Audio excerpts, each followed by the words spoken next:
Welcome to the Mrs. R Relevant Daily Draft Podcast brought to you by the Draft Professor. Joined by Newt Weston and Owen playing hurt for the second straight day. Owen, how you doing? You know what? I get to come on and talk about prospects, so I can't really complain about much, now can I? So, Newt, what did you think of this defensive line group that we did today?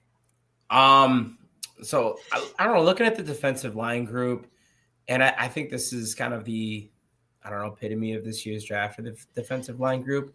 It is, okay, there's some guys that have some unique talents, but there's not necessarily a guy that we watched in this section that I'm like super excited about. Not to like ward off anyone right away, but we've talked about it kind of early on. I think this edge group is a lot of fun. I think this defensive line group is middling, especially when you come off of last year's class. Yeah, and Newt, how many of these guys were new watches for you, meaning that you hadn't even watched them during the summer? Probably over half at this point. I tried to watch about 12 for everyone that I did on Owen's channel, just so I could get a quote unquote top 10. That wasn't even like a true top 10, but there's a fair amount that are new from this group. It's Aaron Hall, Gil Howard, and Cameron Ball. So about half of the defensive tackles that we're going to talk about today were new for me. Okay. And Owen, how many of these players was this podcast your first watch for? For me, outside of, I think only, technically two, I guess. So I watched, in the summer scouting process, I watched Darryl Jackson from Florida State. However, I had watched one other player, not through the summer scouting process, though, when I was working at UB, and this player was at NIU, Skylar Gil Howard. He was kind of their dude there and obviously transferred to Texas Tech. So I watched him in a different context. So I've had vision on him, not in the concept of like what he is as a draft prospect, but more so I've just seen his film in general. Okay. So we're going to start with defensive tackle Cameron Ball from Arkansas. Arkansas defensive line, we're getting a lot of love during the summer because Randall Slifer is an Arkansas fan.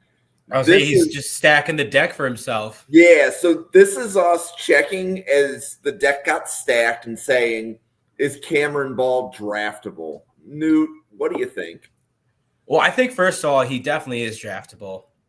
And you take a look at Cameron Ball, I think that there's a lot of fun when you watch his tape. One of the things that I have written down under my strengths is that he's got great first-step quickness. I think anytime that you're able to have explosion off the line and be impactful in terms of disrupting run lanes and also giving yourself an opportunity to affect the pass rush, you're going to be someone that's looked at in a little bit more of a higher regard when you get into day 3. I like his hand placement, his technique. I think that that's going to come from him being a redshirt senior and him spending a lot of time playing collegiate football. But I think he's able to stack and shed with his hands. I don't necessarily see a pass rush plan from him. It's a lot of, can I get my hands on someone quickly and try to get them out of the way? I've seen him try to throw like a club. I've seen him try to do other things. Not that it's like necessarily super effective, but his hands are moving. They're very active. So I do like that. And when he's trying to put his hands, especially in that stack and shed, I think it does work out really well. And then last thing, and this is going to be something for some of these guys on here are, the highs and lows, but his frame is about exactly where I want it to be. 6'5" to 323 pounds. You love seeing that out of a guy that you want to be kind of that stuffer right in the middle. I think Cameron Ball has, a little bit of flash in his pass rush. I think he's got a good base in his run defense, but I think he's got opportunities to grow in both. I've seen him get wiped out in run defense when an offensive lineman gets their hands on him quickly. And if he's double teamed, he's not going to hold the point of attack. And at that size, I really wish that he'd be able to have a little bit more of a stout anchor. And then, like I said, with the pass rush, the hands are active and he wants to get him somewhere he is, but his skill set and his pass rush plan just isn't necessarily that consistent where he's on a down by down basis, someone that's super dangerous. one of the things that I mentioned early on, I do for kind of like my own data analysis is snaps per loss. I actually got that from Dean Keating, by the way.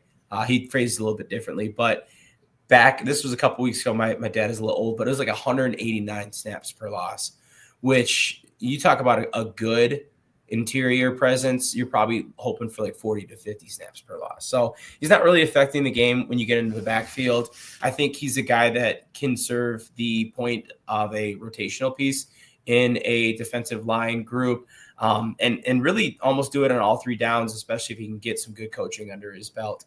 But definitely a guy that I think will be drafted just because of what he's been able to show. He's a team captain for Arkansas, and the intangibles, I think, are all there for him.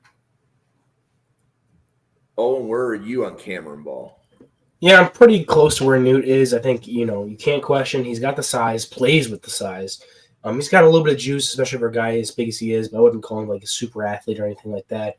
Yeah. He does his best work when he can consistently get hands-on and be kind of this bigger freight train in the middle of the defensive line. When he's not and he's reacting to what other guys are doing and trying to be like work in space, it's where he starts to lose his grip a bit on being a kind of a rotational type player. So Newt really hit it out of the park with everything else. I think you're going to see him get drafted because he has a size. He's a captain. He's been a multi-year starter. He's got all these things going for him. And just, again, the unteachables there with that size and some of that movement that he has at that size. A team's going to want to bring him in just to have him as like a depth lineman, eventually maybe coaching him up to a point where his technique is consistent enough where he's a consistent run stuffing, kind of block eater type interior and defensive tackle. This isn't a guy that's going to have a super high ceiling. He's going to be a dude who comes in that, if he's coached up the right way, can be kind of your stereotypical big gap eating nose tackle. Yeah, I like that.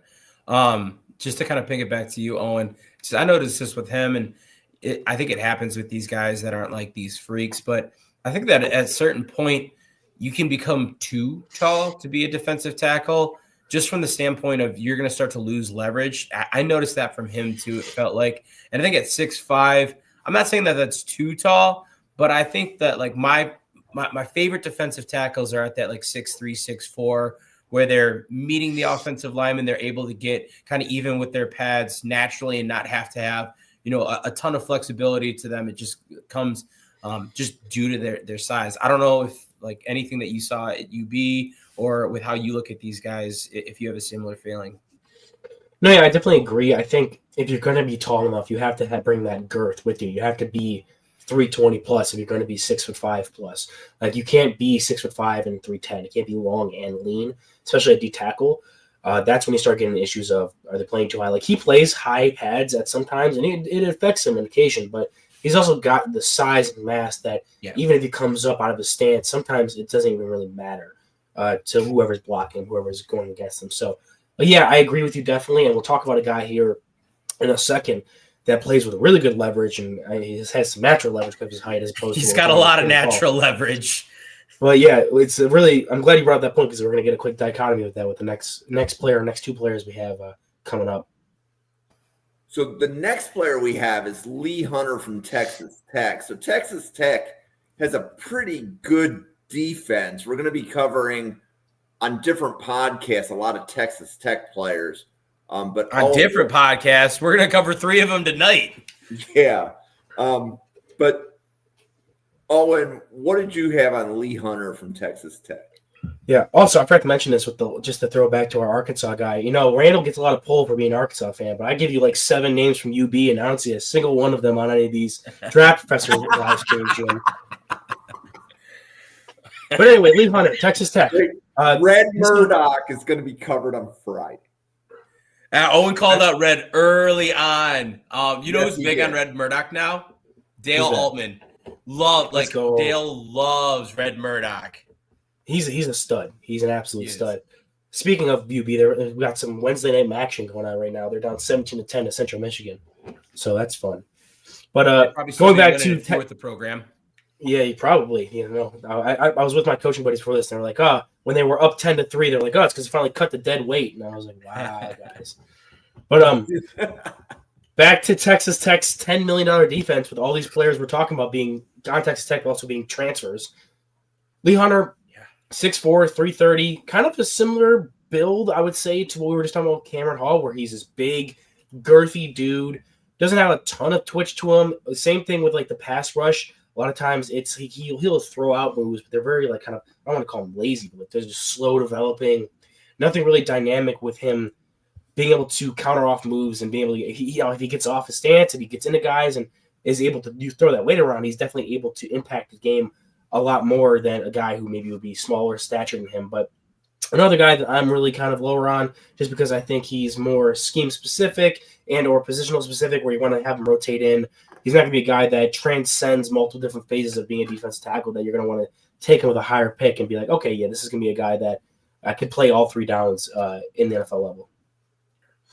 No, I like that. I think that there's a world for Lee Hunter where you can see him as a starting nose tackle. I think he's got the build for it, and I think he's got the mentality to be able to play that. I think his run defense is phenomenal. And he's going to be a guy that when you start to take a look at him, I think he's a stout run defender. When he was at UCF, I think he led the nation over a 2-year span in stops where it was logged at or behind the line of scrimmage on a run play. He had like 52 or something like that, which is an absurd number of 2 years. So he's phenomenal. I mean, to that point where his nickname is The Fridge. That was created, I believe, at UCF. Maybe it was even before that. But I think it's a really well put, obviously, a throwback to the refrigerator. But with it, I think that I will probably be right around where Owen is, because I don't know if I see a ton of upside with him in terms of how much more he has to offer. I think he's got an athletic ceiling. When he gets out in space, he's not really all that frightening. I mean, he's frightening because he's a massive human being coming at you. And it is kind of funny to see him out in space. Like when he gets moving, he can knock someone. But the problem is he just doesn't have the closing speed. He doesn't have the short area quickness that, I take a look at Cameron Ball and I like his first step. And Lee Hunter's got a pretty decent first step for his size, but I think that Ball can do a couple more things in terms of where he is with that short area quickness. Now, Lee Hunter makes up for that in his ability to just like 2-gap and be ridiculous when it comes to stuffing the run. I think it's going to be something that he does the best. One of the things that I wanted to get a chance to watch, and I didn't until Jack Brentnall shared it on Twitter, was the BYU game this last weekend. Steve with CFC Bears didn't have up the film yet, and he had like 7 pressures, a sack against BYU, and that was a huge game for them, top 10 matchup. And I think it was kind of like that little glimpse of, hey, maybe this guy's more than a stout run defender. Maybe he can offer a little bit of juice and be a 3-down, 1-tech. The problem is I just need to see it more consistently. For me right now, I think he is an early down run defender that has a limited ceiling just due to the athleticism that he's going to have. So, Owen, do you think Lee Hunter is going to crack your top 150, or is he so low that it's even later than that? I mean, both these guys we talked about, they have a skill set that can get you in a point where you're thinking about taking them just because they're going to bring value to your team by being such a good run defender and a big body in the middle of that defense. So I wouldn't ever rule them out, but they're not currently projected to be in my top 150. I'm not saying they're super far out of it, like they're totally like out of the range, but for me, I just have other guys I value higher, especially at this position where there is going to be skill sets that I put more value in it. There's more dynamic ways to impact a game than what these guys bring. They are NFL players, but it's going to be how much are you actually truly valuing them type of guys. And that was me. I was pretty sure that was your answer. That was me interpreting the report that I heard you and Nate give. Interpreting. I'm interpreting. Wow. Good to know. And I said that I am completely sober. Albert Regis from Texas A&M. Newt, what did you think? So Albert Regis, he's a fun watch just because he's going to be a guy for me that I love the intangibles that he brings. So he's a shorter guy as well. He's not quite the guy that we were talking about, but he does have a lot of natural leverage with that 6'1" frame, 310. He's going to be more of like that 3-tech, just given that frame that I don't think he's necessarily able to be a 2-gapping run defender. However, he plays really, really good run defense. I think that with him, you look at him in a down-by-down basis, and he's not an overly dominant player. I don't think he is a big play disruptor. I don't think he's going to be super flashy and like get into the backfield a ton. He doesn't necessarily have the pass rush plan that is going to pop and really wow you. But the consistency that he plays with, for me, is something that is really alluring. He plays in, you know, we always talk about this. He plays with a hot motor, and that's something that I really like. Down by down, he is always, you know, snap to whistle, going full steam. I think that his anchor, for me, is one of the things that I'm really drawn to, where, you know, he might not have that flash in terms of being able to get hands on a guy really quickly and get into the backfield. Like, you know, I was talking about a little bit with a Cameron Ball, but I think that the consistency that Albert Regis offers is almost a little bit more of a benefactor, because you have that safety blanket. You got a guy that, in my opinion, he can anchor when double teamed. He's going to have some good natural leverage to him. I think he does have a good first step. I would expect it with him being, you know, I'm talking about him being a little bit lighter at 317, but compared to the other couple of guys, he does look it. And I just think the way that he carries himself is just so much like a professional football player, that I think he's going to have a really good opportunity to be in a defensive backfield for, you know, 1 or 2 contracts, just because I think he's got all of the intangibles. He's got the strength to play the game. He's got some first step quickness. And I think he's the kind of player that is going to be able to continuously show out in a way that is a reliable and contributing way for a team. So I liked Albert Regis a lot. I think that he's a great dude in terms of someone that is going to be not sexy in terms of the pick, but reliable in terms of the pick. But just to kind of like, you know, put a little bit of reference on it, I have him just a little bit above Lee Hunter, who is just a little bit above Cameron Ball, and all of them are in that early day 3 conversation for me. So I think I have all of these guys right around one another. And, you know, depending on what I'm looking for, if I want a 1-tech, I'm not taking Albert Regis. I'm going to be taking Lee Hunter instead. And it's just going to be some of the differences that they offer. If I'm looking for a guy that's able to, you know, give me a little bit of juice as a pass rusher, you know, I'm going to probably start to look at Cameron Ball a little bit more. So I think all these guys, for me at least, they're right around one another. I just think they do things a little bit differently, and they offer just some unique perspectives at what it looks like to be a defensive lineman. Now, Newt, I'm going to throw a name out of you from a guy we covered last draft cycle. He's currently in the NFL. Was a big my guy. I don't know how high you were. I can't really remember. But the Albert Regis reminds me a lot of Ty Hamilton from Ohio State last year. Okay. Where now Hamilton was like 6'2", 6'3", Yep. hovering around 300, maybe a little sub that. Whereas Regis definitely has him in the weight category there, being 317. He definitely carries it pretty well. I couldn't tell you he looked 317 just by watching the film. But he definitely gives up that. Yeah. And he gives up that lack of height there.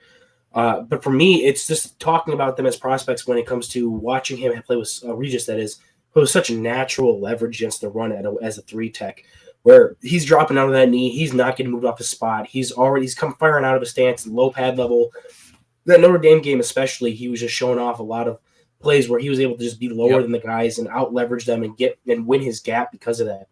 Now, similar to Hamilton, he has very active hands, and when he's not, just holding up a block, he's able to, shoot gaps a little bit and get off blocks and get back there and impact the run. He's a very solid run defender. But despite him having those active hands, he doesn't really have a pass rush when he's on the attack as opposed to trying to shed blocks. He just struggles a bit to consistently attack that way. And it's replicated, or it's shown in his PFF stats and his pass rush reps and everything that you can watch that kind of indicates that. It's just he's not going to be a big splashy player, but if you're a team that runs a heavy rotation and an even style front, you need a 3 tackle or even a 5 tech that needs to be a stout against the run, using his hands and not being moved off a spot on one-on-one blocks because you have your 1 tech taking up those double teams. Regis is a guy that he's going to get that play. He's a guy like if the Bills didn't go ahead and draft 3 or 2 D tackles last year, I'm looking at him as a guy I'm pegging for like the third in day 3, like you're talking about. I think I have him probably the highest of the 3 guys we talked about, but they're all in that same bucket just because I feel like his skill set being a 3 tech, I feel like I can pull a little bit more out of it as opposed to trying to pull it out of one of those more stout, bigger guy 1 techs, which typically isn't usually the problem there. Usually you want to go with the guy who just has more mass, but I think Regis is such a unique skill set for size that it really stands out to me as a guy that you're not going to come around by very often. So he's a specific skill set. If you really need it for your defense, you can target him early day 3 and get some money back on your payment there. I think so. And I think one of the things, talking about him and, I look at Lee Hunter. And I mentioned already that I think, what you see is what you get from him. I think you're getting something that is reliable with Lee Hunter as well. But with Regis, I think that you have a player that really understands the game and he brings more than what you just might see out of that vanilla 3 tech.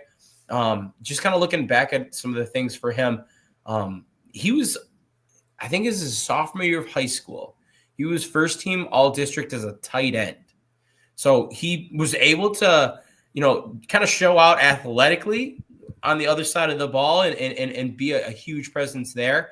And then, I look at him and I look at the way that, he approaches the game and that mentality. Please, he was also the most improved defensive player in 2024 for Texas A&M. And we're talking about a big time program here. So, sometimes the most improved player award isn't the sexiest award, but it does show a lot about your character and disposition and all of those things. And talking about with what you said, the ability and the flexibility with that 3 tech and how you can be a little bit more of a desirable type player. I really like all of those. And, I've got Albert Regis for me right now. He's like, probably going to be in that 4th round grade. Like I said, he's early day 3. I wouldn't bat an eye if anyone took him right at the end of round 3, just because they like the kind of guy that he was. Okay. So this is a player where grades, this is the 3rd defensive line podcast that we have covered Darrell Jackson Jr. The grades are coming back with high variation. So this is probably going to be a player that we will talk about more than once. We'll talk about him today, but we're probably going to talk about him a lot more as the draft season progresses. So Owen, Darrell Jackson Jr. from Florida State, 6'5", 337. What else do you have? Yeah, I mean, this guy is – I can see why there's a lot of variance because you watch a lot of his tape and there's a lot of flash and pop to it just because he does a lot of fun things. He just throws grown men around like it's his job. Like he's just having a good time. And it will be his job soon because he's such a big, freakily strong dude that he's able to absolutely – if you get your hands on you, you're not driving him off that spot. Like he is going to be a guy that if he's going to get off that ball and fire out and attack some of these NFL offensive linemen, he is resetting that line of scrimmage, no doubt. And he's got good athleticism.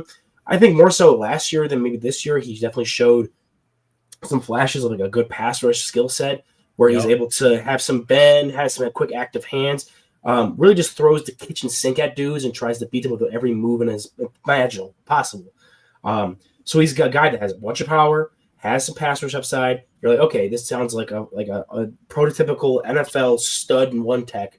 Where are we falling off here? And I think I'm leveling out a bit on him as a player just because I think we talked about earlier, guys who are this tall, he can struggle with playing with some low pads and getting guys into his frame. And despite being 337 and freakishly strong with his hands, guys can move him off his spot, and he can suffer in run defense when he is facing against like a double team as opposed to 1-on-1 with that offensive guard. So he has the size and ability of like a one-tech difference maker, but when put into situations that one-techs are supposed to come in and succeed and beat those double teams, be aggressive that way, he doesn't really match up to it as much in my eyes. So he's either like a souped-up 3-tech that you just throw out there and have like the beefiest D-line possible, have him as a 0-tech so he can maybe get off the ball and get into these centers and like have more one-on-one opportunities.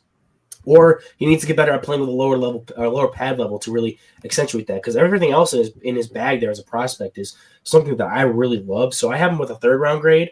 I know there's some guys that are higher up in like the 2nd-round grades and stuff like that, but I'm down in the 3rds just because I don't really see a very clean projection fit. He's kind of the magic bag of beans. He's the mystery box. You can go ahead and get like your normal like one techs in the your giant one techs in the camera ball and Lee Hunter, like we talked about, or you can get the mystery box. It could even be a 1-tech, but also it could be anything. Try to throw a little family reference in there, but yeah, he's a special player, but also one that I don't really see a clean fit for. Yeah, I think. So let me throw some numbers out, and Jim's got a couple of them on the board, but 6'5" and a quarter, I got him 341, 337. 35 and a quarter inch arms, and then 11 and an 1/8 inch hands. Like, this dude, the build to him is insane. The first step that he has is insane. And I think Owen did a really good job of kind of like stating all of those things in terms of, hey man, this is a guy that, he's built in a lab. You see the athleticism, you see the size, you see the strength, and all of those things. And you say, well, why aren't we talking about this guy in the first round? And it's just last year was inconsistent tape at pass rush, which Owen said. And this year it's like non-existent tape at pass rush. He just really, really struggles to pick that up. And as a redshirt senior now, I worry about that. One of those redshirt years was he was forced to sit out because of transfer rules from the NCAA when he went from Miami to Florida State. So, maybe a little bit there, but, I look at last year with Farmer being alongside next to him, and I wonder, with his success as a pass rusher last year, was that due to the fact that there was a, drafted defensive tackle that was also eating up some of that presence, and now that he's the dude, our teams, kind of planning those double teams and those chips against him, and he's really struggling to find an answer to it. And that's kind of my concern. I think with him, he's going to be higher than the rest of the guys we talked about. I've also got a 3rd-round grade on him. But I got a low 3rd-round grade on him where, man, if you could just be average as a pass rusher, just average, I'd gladly go ahead and talk about you in the top 50. I don't think it's a question. It's just the inconsistency and his ability to not be able to utilize that first step quickness, that short area quickness, that strength, that size, all of those things. Because you have these, but just because you have them, you're not using them. And that's the maddening part to me about Darrell Jackson Jr. out of Florida State is he should be better than this with, every intangible that he has.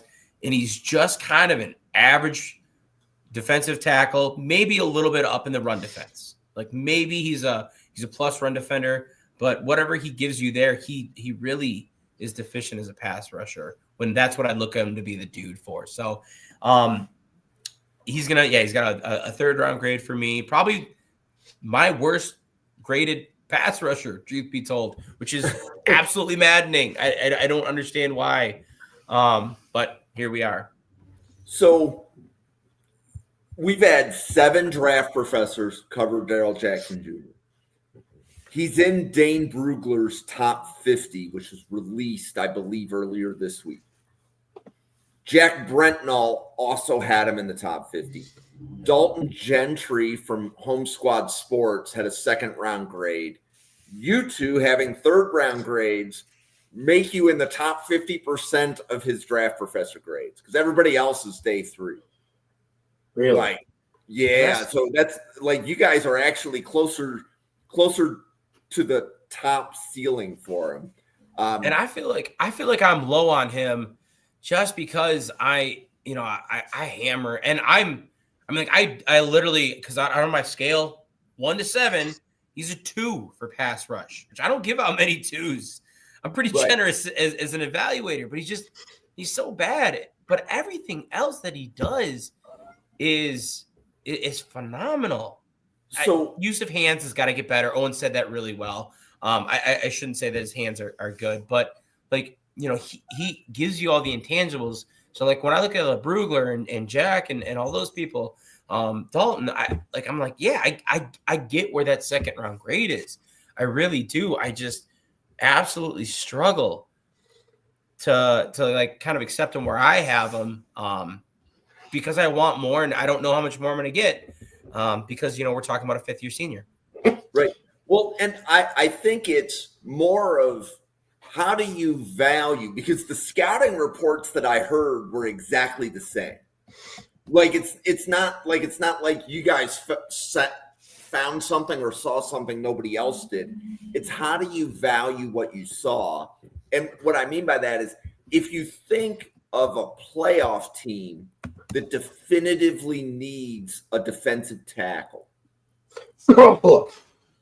Right.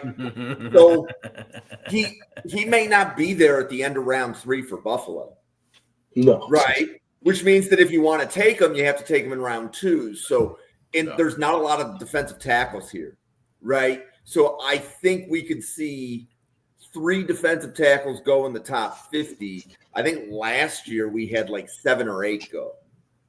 So if you need a defensive tackle, this is not the year to need one.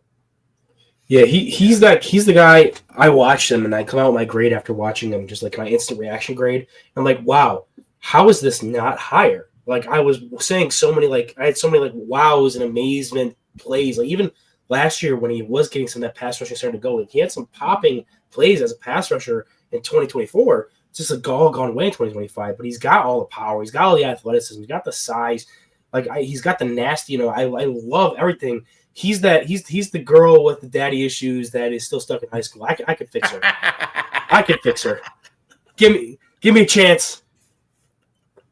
I could fix her.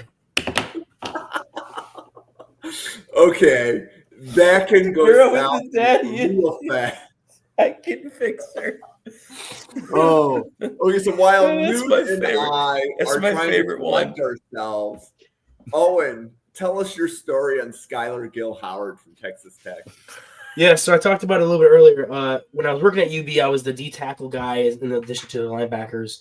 And I was watching in preparation for our game against Northern Illinois when they were ranked after beating Notre Dame. By the way, UB won that game. Sean Dolak clutch interception in the 4th quarter, just got to say.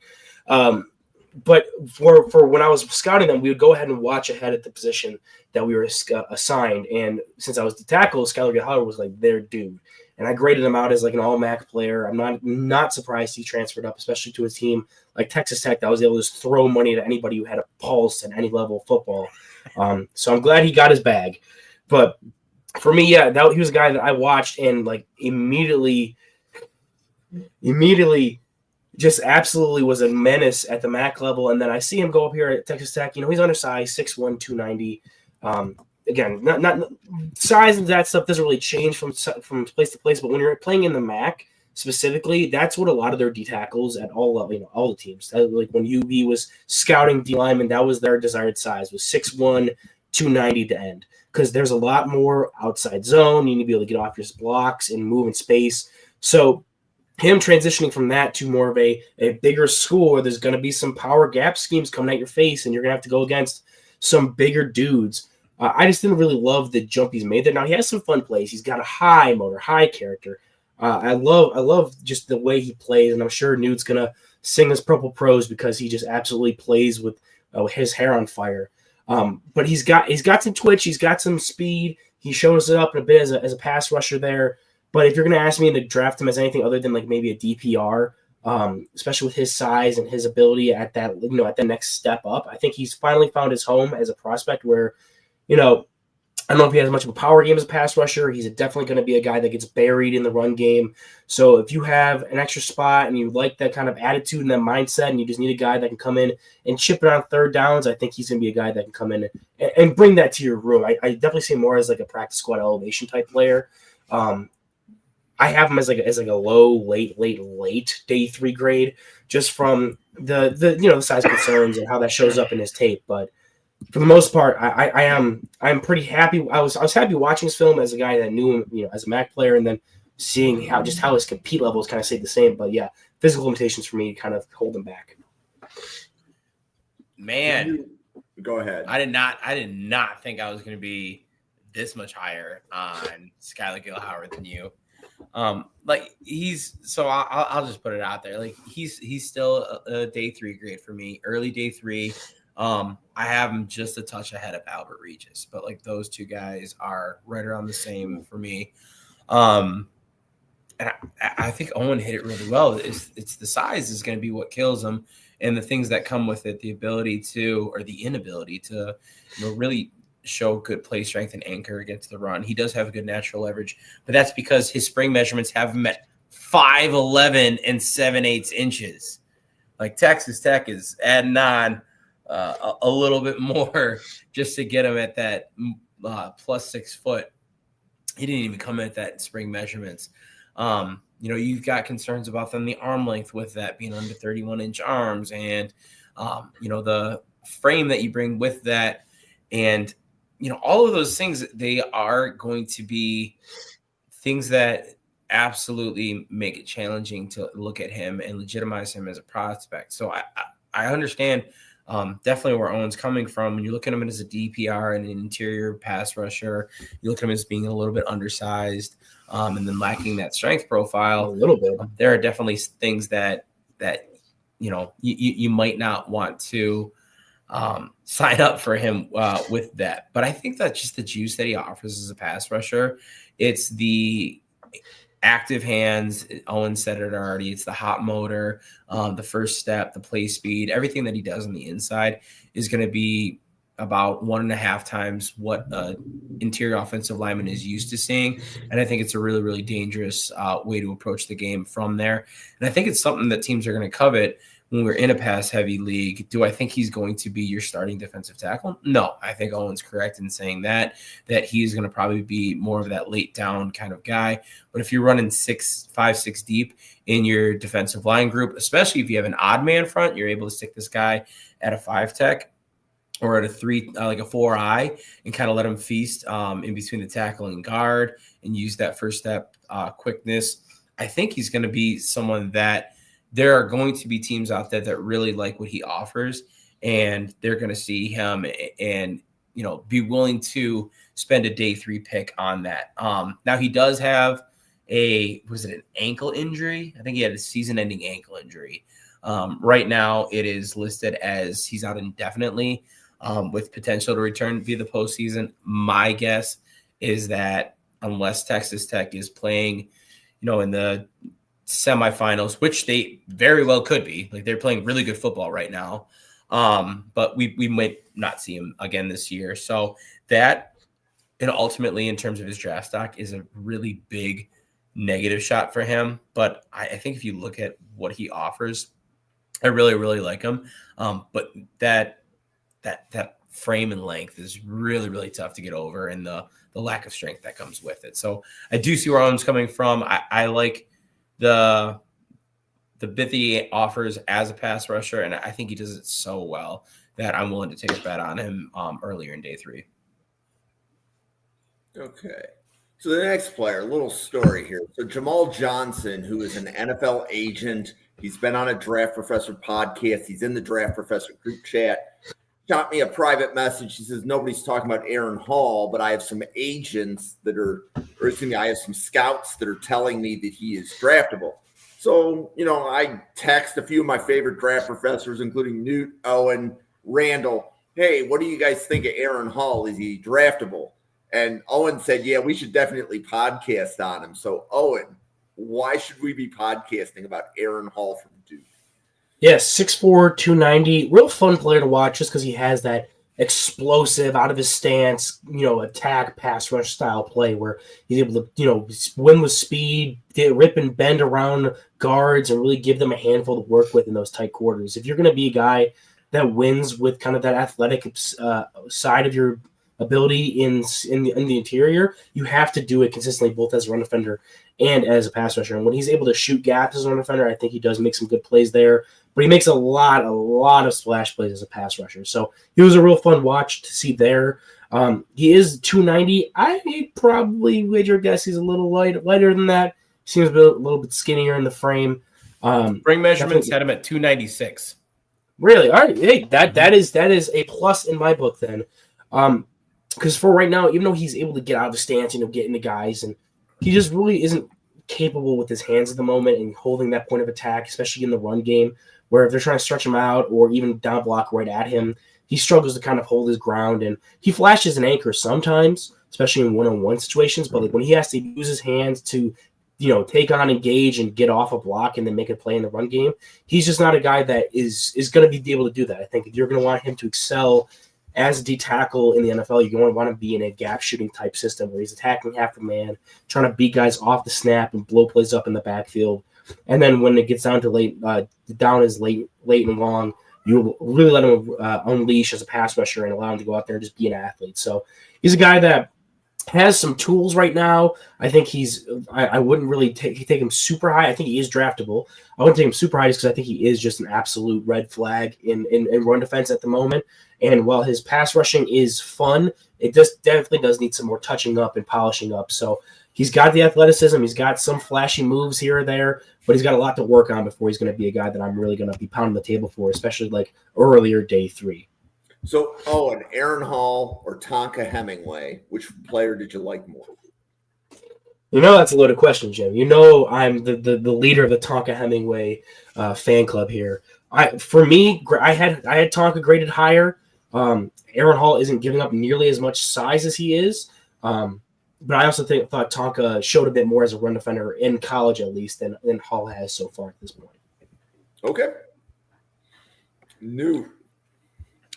I agree with the majority of it. I think that his frame a little bit light. We talk about was it Cameron Ball being 6'5", 323, and then now you've got Aaron Hall 6'4", 296. So a little bit lean, but I think that he does in one-on-one run defense reps hold up pretty well, and I liked him in those situations. I think that you see his anchor start to wane in double teams. And once again, for everyone listening, if you're like, how the hell are you supposed to win in a double team? You're not. You're not supposed to beat a double team, but you don't want to get wiped out by a double team. The idea behind it is if you're an interior defensive lineman, you want to clog up the space between the tackles when the running back is running between the tackles and not allow for that hole to be open. So if you're able to just hold your spot, that's a win.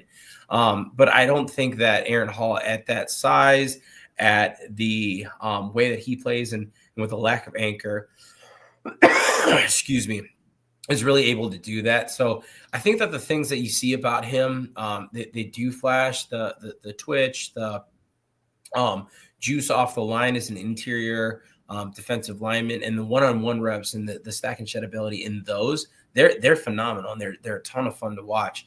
But when you start to take a look at him in a little bit more of a scheme where he is, up against, stronger, more effective interior offensive lineman, which is what he's going to see in the league, that's where he can struggle a little bit. So for me, he came in right around Cameron Ball. I think they were separated by, fractions of a point in terms of that. So like kind of that middle day 3 for me, I saw Aaron Hall. Okay. Now we are flipping. We have 2 edges we're going to cover today. Danny Dennis Sutton from Penn State. Everybody loved him in summer scouting. Newt, what kind of season has he had as we are like the second week in November right now? Question, is it Danny or is it Deny? I've heard it both ways. I've heard it both ways. I'm using Danny until somebody tells me that I'm wrong. All right, I saw the first time I saw it, and I said it to myself. I said Danny, so I'm going to go with Danny as well. So, Danny Dennis Sutton, he was a guy. I think he was like my edge 6 in summer scouting. As I went through that, you look at the guy's pedigree; it's insane. Like he's a 5-star recruit via 247. He had a high school basketball and track and field background. He was part of the All-American Bowl invitee. I'm so sorry. I'm like kind of in Owen's boat right now. 2-time high school captain. At the end of last year, 2-time all academic, all Big Ten. He was 2022 freshman All-American, and like the list goes on and on. Like this guy's got a great pedigree to him. You look at him last year, and one of the biggest things I said about him was he was there for the big moments. You took a look at him during Penn State's postseason run.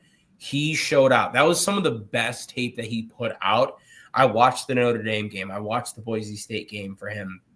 And it was moments where you're like, this dude, like, yeah, Abdul Carter's on the other side. Phenomenal player. But Danny Dennis Sutton is still showing out. And I think we had to take a look at him this year. There is that effect of like him now being the dude. And it's one of those things where you don't want to say, oh, he's getting his success because Abdul Carter's on the other side. But now I start to take a look at him, and the pass work productivity has dropped. The ability for him to impact the game in both run and pass defense has dropped. And I think that he's kind of leveling out as a prospect for me in terms of where he stands out in this class. Because for me, I think he's got a great build. I think he's explosive out of his stance. He can line up in a 2, 3, even 4-point stance. At 265, I think it makes him kind of versatile in the way that he's able to be utilized. And I think that he has really good pass rush ability with both power, finesse, and speed. The issue is I think he is able to rush with those pass rush moves. I just don't think he shows out in any one. I don't think he's got really that great a bend. I don't think he is super strong in a bull rush where he's going to be moving these larger offensive tackles.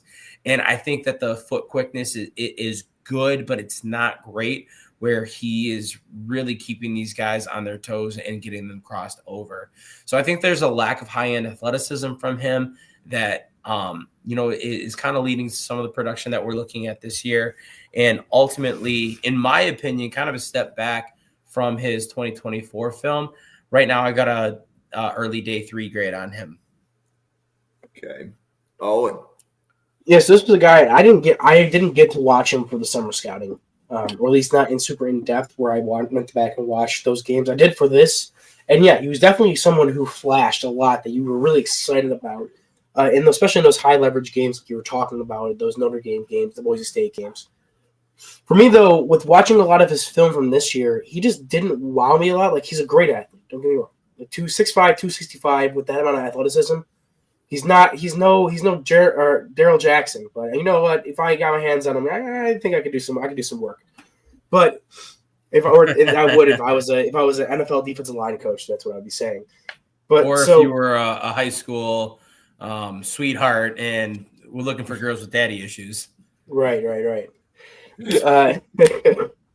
But for me, he just played really high out of his stance a lot, especially with his pad level. So it really impacted his run defense that way, where he should be able to fly around and reset this line of scrimmage and be this kind of stack shed, get off, kind of like Kwity Paye-esque I was looking for. And that's like my always go-to for like solid run defending college DNs.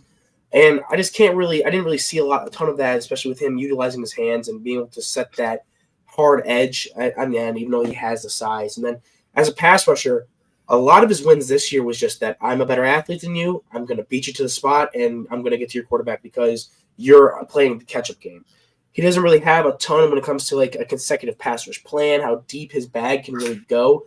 Like he pulls out some moves, he has some bend, he has good speed, but it's not really a full picture. It's really kind of just he doesn't really have to win by being a technician right now. He just can go out there be this dude that runs around your offensive tackle or can step back inside, and when they're oversetting to beat him, and he's able to get inside and get some production that way. So I thought that, both as a run defender and as a pass rusher, I was kind of left underwhelmed despite his great physical profile.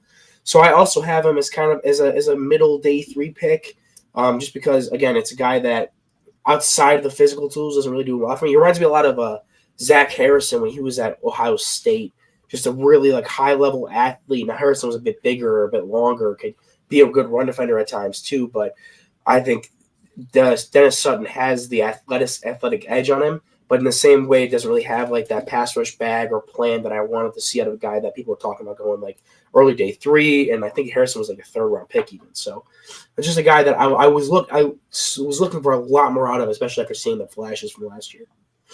Question for you: Who's a better not pass rusher? Who's a better athlete, Gabe Akis or Danny Dennis Sutton? Pure athlete? Yeah, I may take Dennis Sutton just because the way he moves at that size, out in space, and he just show it off a lot, especially when he does win as a pass rusher. So I keep wanting to come back for more, and I just keep being left with more and more disappointment on a consistent rep-to-rep basis. And I think that's something I'm not wowed by him as an athlete. And I think that's probably the difference between the way that we see him, even though our assessment of him is very similar. I think he is a decent run defender. I don't think I was as underwhelmed by him in run defense as you. I just don't see the athleticism in terms of how he fits into that profile of what I want a stereotypical edge rusher to be. I think he is okay, but nothing special. Where I think when we talk about Gabe Akis, the biggest thing from him was he's 280 pounds and he's still moving pretty well and he's disrupting the pass game. He just sucks as a run defender. And that was kind of the conversation that we had. Hey, you shouldn't be this bad as a run defender. With Danny Dennis Sutton, it's kind of the other thing. But I don't think he's as productive as a pass rusher because I don't think he's quite the athlete. But it sounds like I said, probably you said middle day 3. I'm a little bit kind of more early day 3, but very similar. And that sounds accurate. Again, this is the 3rd time we have covered Dennis Sutton on the channel. What I'm hearing from you guys is very accurate to the other 5 draft professors that have covered it. Next player, David Bailey from Texas Tech. Owen, is he going in round 1? See, I'm probably going to be a bit lower on him than most people are because I've definitely seen him in a ton of first round mocks. But I mean, just for reference, I have him of the guys we graded as edge rushers. I have him as edge 7. I am no okay. Who the 6 that you have in front of him, if you don't mind? Ruben Bain, TJ Parker, but I have yet to come back and update his grade. A lot of these guys I haven't updated these grades. These were grades from summer scouting. Mesidor, Llewellyn, Mason R. Thomas, and Cassius Howell were tied with him in grade. So there was those guys. How we covered for this podcast. I'm just a big Howell guy, and actually, this was a player I wanted to talk up in contrast with Howell specifically when we got talking about David Bailey. But for Mason R. Thomas and Llewellyn and Parker, I have yet to go back and re-up those grades. But for Bailey, great pass rusher, has the athleticism, has the bag, is able to beat guys. That game against Utah, I know we were talking about Spencer Fano last night with Jerry Ostrowski.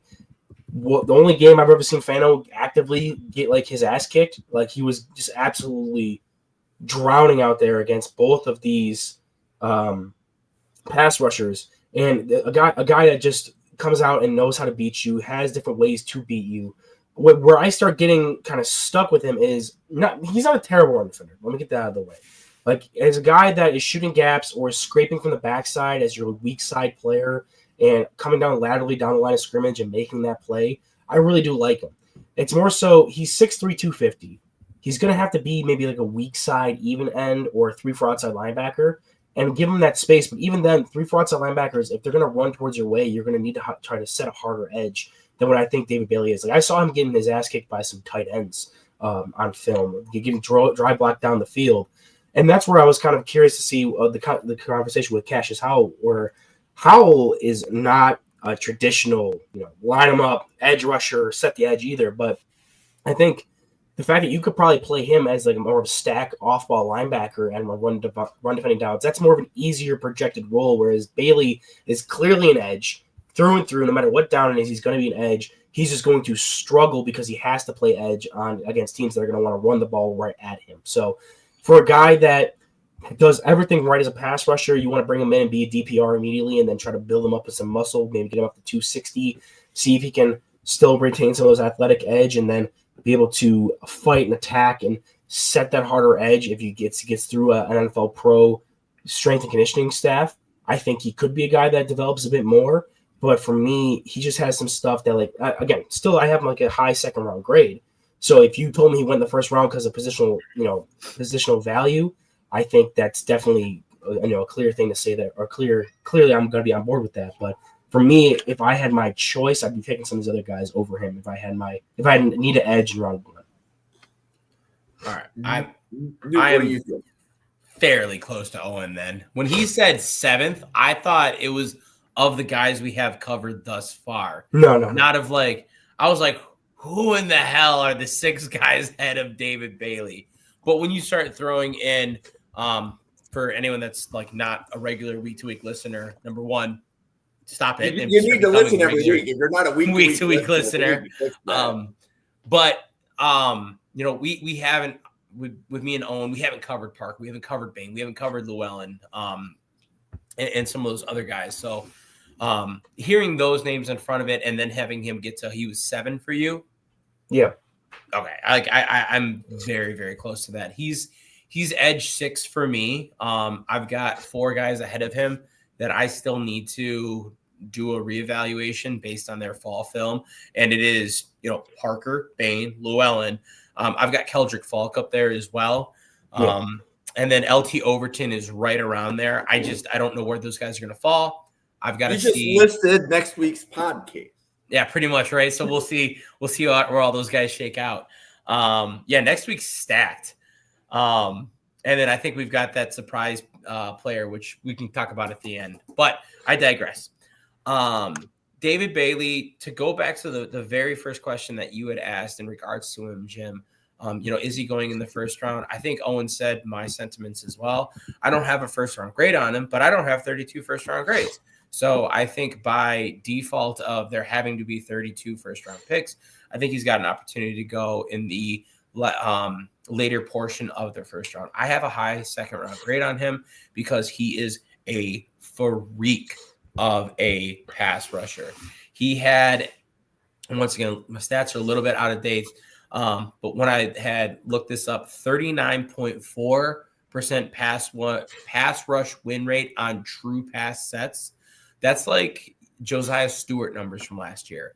And the crazy thing is, the only one that was better than Josiah Stewart last year was David Bailey at Stanford with like 45%. So you start talking about him in terms of like what he's able to do. And now you start talking about a guy that is consistently doing it over a 2-year span at 2 different programs. And that's something where I look at it and I say, this isn't a result of, X, Y, and Z. This is David Bailey being that dude. And I have a lot more confidence in him in terms of like what I would expect out of him because of his ability to do that over those 2 years at 2 different programs. So I love seeing that from him. The pass rush is going to be what makes him his money. It's going to be what gets him picked high. I think that Owen said it really, really well with his run. I want him to be better. I think that he would be a top 15 pick if he was a better run defender. And like, we wouldn't even be having this conversation on like, is he going to be in the first round? Yeah, maybe not. Because man, like what he does well, the explosion off the line, the refined pass rush. And this is where you start talking about like these, top 40 pass rushers versus like later round. These are guys that have like a pass rush plan. These are guys that have the ability to go to an inside counter move, are going to be able to win on the outside in multiple ways and do it in ways that set themselves up later. And David Bailey absolutely is doing it. He's got outside speed and corner ability, a counter spin, swim move. If you haven't seen his spin move on the inside, it's stupid good. It is so much fun to watch. It is second in this class only to one of my favorite players, Llewellyn. And it's a thing of beauty, truth be told. So I think all of those things are going to be things that prop him up. Ultimately, the frame is a little bit smaller. Owen said that with being a weak side defensive end or outside linebacker, and the run defense. There is, and I'm not like trying to throw shit all over the place, but does have a couple character concerns as well. Taking a look at his time at Stanford, had an issue with North Carolina State that was really not the greatest. And then this year with a cameraman against the ASU game, I hate seeing it twice. Like once, okay, I hate seeing it twice. Those are things that when I am looking at him in those team meetings, he's going to be one that I look at a little bit more closely in terms of, what is kind of the general consensus with you and NFL GMs and NFL organizations in terms of those character concerns, because I can guarantee every single meeting that he goes in, those two plays are going to be up on the screen and he's going to have to explain both of them. So it's not for me something right now where like I'm knocking him down my board for it, but it's something where I have it marked as a potential character concern and I'm keeping an eye on it. Owen, who was your higher graded prospect? Mike Green from Marshall or David Bailey from Texas Tech? I had Mike Green graded higher. I loved him equally as a pass rusher. I think he had a lot of bend, a lot of speed, a lot of athleticism, but also kind of had a bit of a better usage of his hands and ability to play. I think David Bailey's an okay run defender if he's playing in space and attacking behind, but he's an atrocious play side run defender.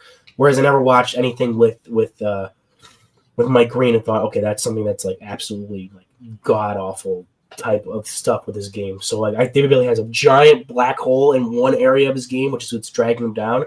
If he could play that a bit better, even just like as a play side run stopper, I think he could do, even like just being like a hold your head above water player, he'd be higher graded. But right now, I still have Mike Green graded higher. Okay, and then Newt, character concerns, bigger character concerns on Mike Green or David Bailey? The Mike Green character concerns, the issues surrounding it was worse. And I don't mean this.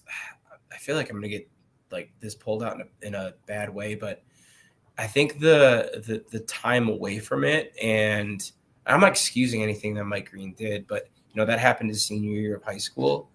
And, we were talking about him as was he a redshirt senior last year or was he a true senior? Regardless, I think it was a redshirt because he took a year away from the game. Right.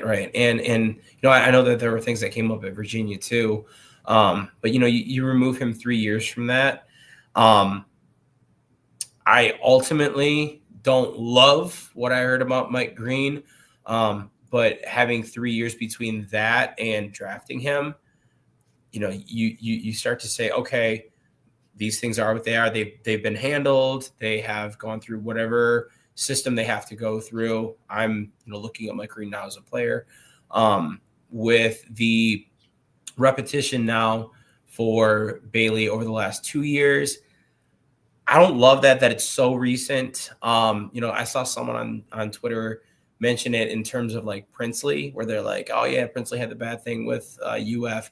I don't think I never knocked Princely Unman Mielen for his little spat with UF. It was a heated game. He had just come from that school. He was going through the fans. That was like the only time that ever came up with Princely. This is not like repeated with Bailey. I almost look at it more like a Norman Lott type thing, where you kind of have these things coming back. Norman Lott had, in my opinion, a couple more things under his belt. But I think that David Bailey, ultimately, the character concerns aren't as bad, but they are more recent, which I don't love. And to add to that, David Bailey's character issues you can see on film, right? Because everything is happening during a game where he's like kicking a player or stepping on a player or something that we would say is like unsportsmanlike conduct. Correct. So that was a conversation that needed to be had. I'm glad that you brought up the character concerns for David Bailey. So I appreciate you bringing that up, Newt. Yeah. So we alluded to this already, but next week, you guys, it's the A+ list. Like the list doesn't get any better. Mikael Kamara from Indiana, Ruben Bain from Miami, TJ Parker from Clemson, Keldrick Falk from Auburn, Amari Washington from Oregon, Dante Corleone from Cincinnati, LT Overton from Alabama, Peter Woods from Clemson, and Arvell Reese from Ohio State. So there is 9 players. So next week's podcast will go a little bit longer than this one. Yeah. No, that list is, I mean, if my summer scouting means anything to like these players this year, then holy smokes. There's a lot of players I had graded very, very high across my board. So I'm super excited to talk about him next week. And with the addition of Arvell Reese, who is just an absolute freak, that I'm excited to get to talk about him as an edge prospect. So, Owen, do you want to tell everybody about the weekly huddle and other content? So I'm here 2 days a week, like we talked about. Tuesday nights at 9 p.m. and then Wednesday nights at 9 p.m. Obviously, we're here right now. Tuesdays, I'm with Jerry Ostrowski, former Buffalo Bills offensive lineman, talking about offensive line prospects. And then, obviously, me and New here are button heads on defensive line prospects every week. So, having fun over at the Weekly YouTube channel. I'm going to get back to once this school semester kind of frees up and I have more time. I'm going to get back to doing some live stream scouting. Actually, if you go back and you watch if you go to my Patreon and you're able to get access to that, you can see a previous live stream that I did where I scouted one of the players that we're going to be covering next weekend. So the one player in that list that I kind of don't have the greatest opinion on. So you'll definitely have to wait to see for that next week. I'm not high on one of those guys. So we'll see who that is coming up. First of all, I know it's not Kamara because Kamara made it into that list because Owen liked him in the summer. Love him. I had to guess it's either Corleone or Parker. But it's 100% Corleone. I know it is. I want to get Bill Sparks to tune in the comment section so we can tear you apart next week.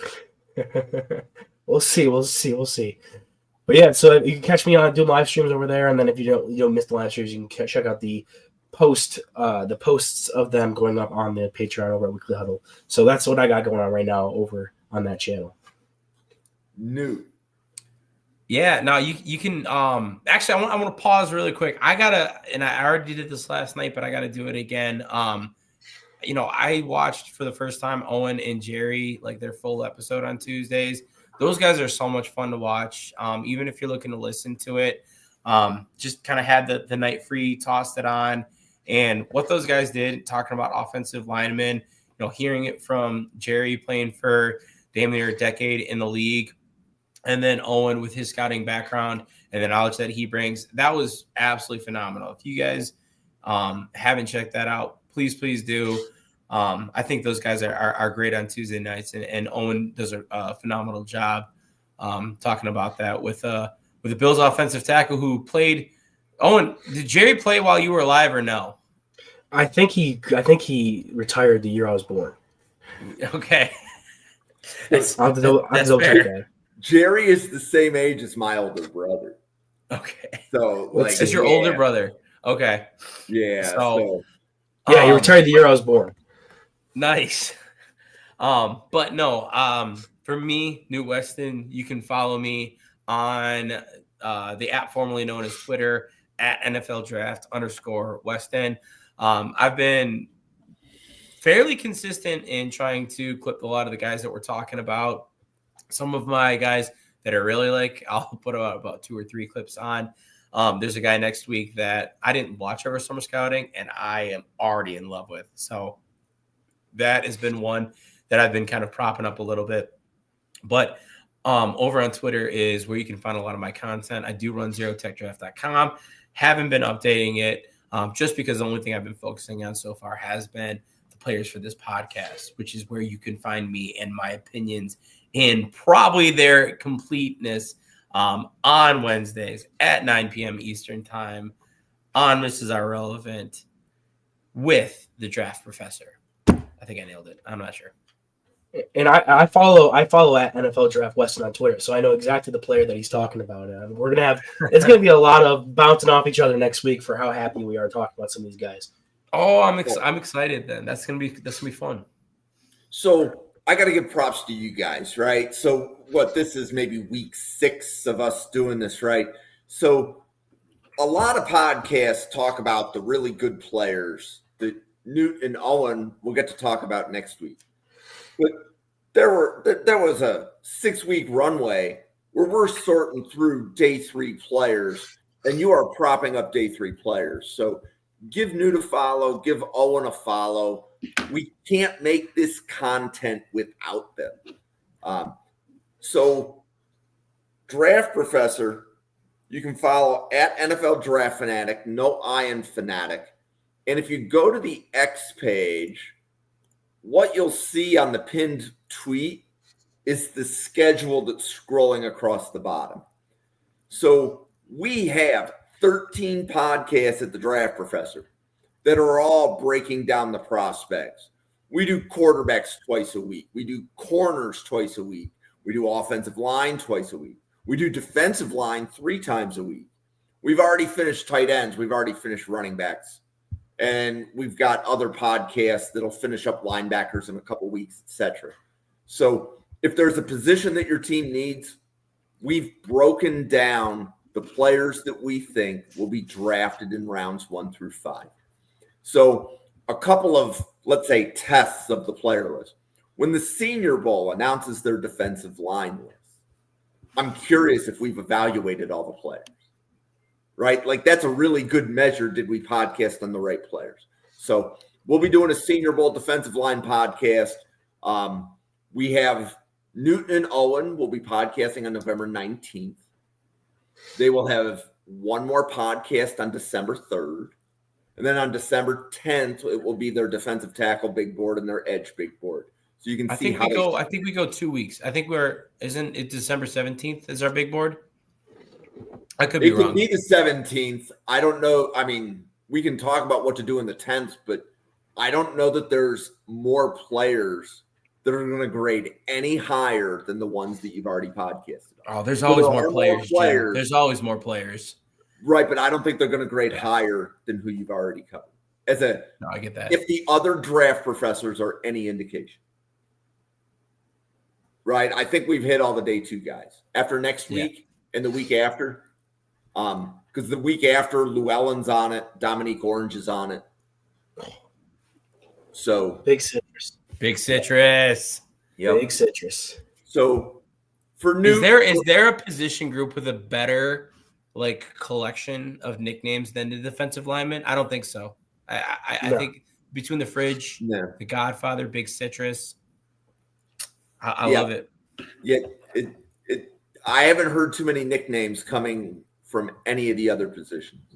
Actually, you know my favorite nickname to date now, and it's stemming off of Dominique Orange. It's Makai Lemon with Lil Citrus. that? That's my favorite one I've heard. I like that, Big Citrus and Little Citrus. And wouldn't it be hysterical if they were drafted by the same team? Oh Yeah, man, the Buffalo Bills. That'd be the greatest. It'd be awesome if the Buffalo Bills drafted both of them. For Owen, Newt, myself, for the 110 people at the Draft Professor, thank you so much for tuning in.